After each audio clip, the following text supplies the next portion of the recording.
Bonjour, alors voici une nouvelle vidéo sur en gros l'achat des composants sur le site LCSC. Donc tous les composants qui n'auront pas été soudés donc dans la vidéo précédente, ça va être le triac, etc. Enfin les connecteurs, et on va rajouter quelques composants qui vont nous aider à assembler le SP32 sur la carte. Donc voilà la liste des composants, la BOM, donc au format CSV. Donc je vais un peu la modifier, donc là je vais le faire hors caméra et on va voir ce que ça donne et je la remets au format Excel. Voilà, donc là voici au format Excel. Donc on aura retiré des colonnes qui servent à rien, comme l'ID, etc.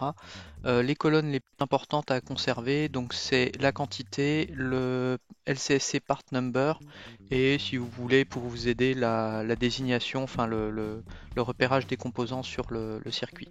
Donc j'ai laissé uniquement les connecteurs, le triac, voilà, etc. Et j'ai rajouté quelque chose, donc des borniers en fait pour le SP32, donc femelle et mâle, un bornier mâle, enfin femelle pour le connecteur IDC donc d'extension, un jumper pour la sélection du voltage batterie, un fusible qui va aller dans le porte-fusible et un dissipateur thermique pour le triac. Voilà, j'ai pris un gros modèle.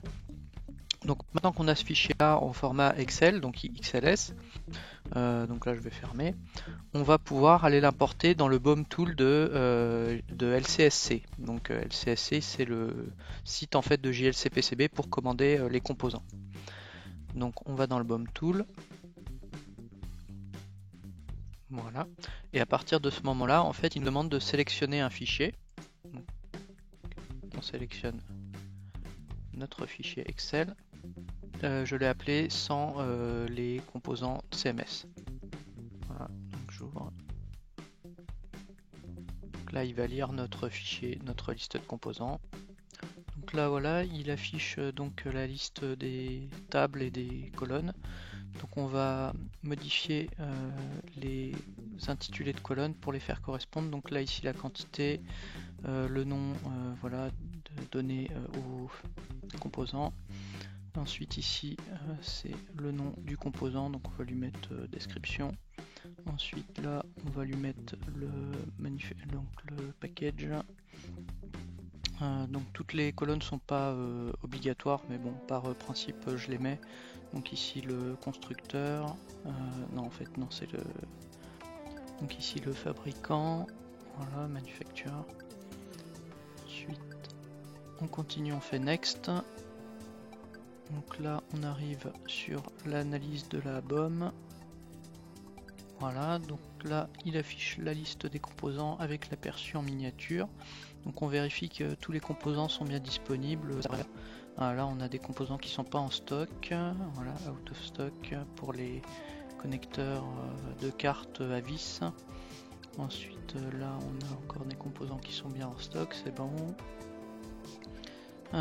Ensuite on vérifie les quantités. Donc au niveau des quantités il y a des composants qui ont un minimum, voilà par exemple ici le minimum c'est 5, donc on va changer, voilà, pour être en conformité avec le minimum de commande.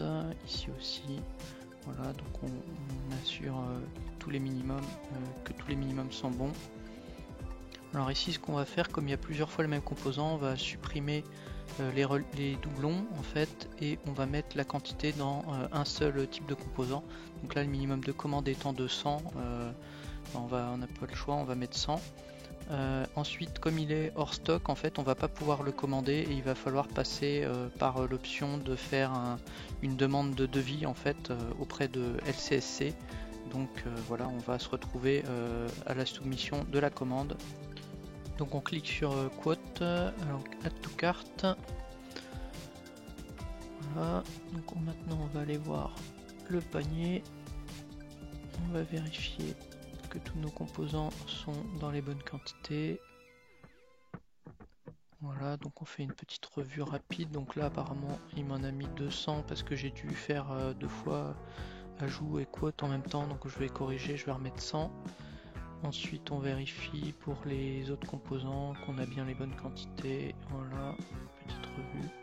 Les miniatures des composants s'affichent, les quantités, le prix de tous les composants. Voilà, donc là c'est le prix unitaire.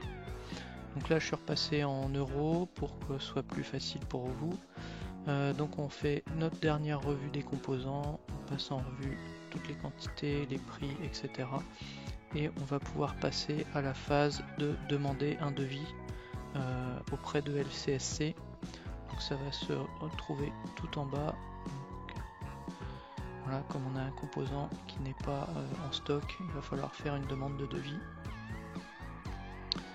Voilà, et donc on clique sur le Secure Checkout et en fait là ça va faire une demande de devis, ça va pas faire un ajout dans notre panier d'achat. Voilà, donc vous rentrez votre adresse email et sous 48 heures il va vous envoyer le devis dans votre boîte mail. Après vous pouvez accepter ou non le devis, annuler la commande. Voilà, donc là voilà, il va vous dire voilà. Merci d'avoir suivi cette vidéo, au revoir.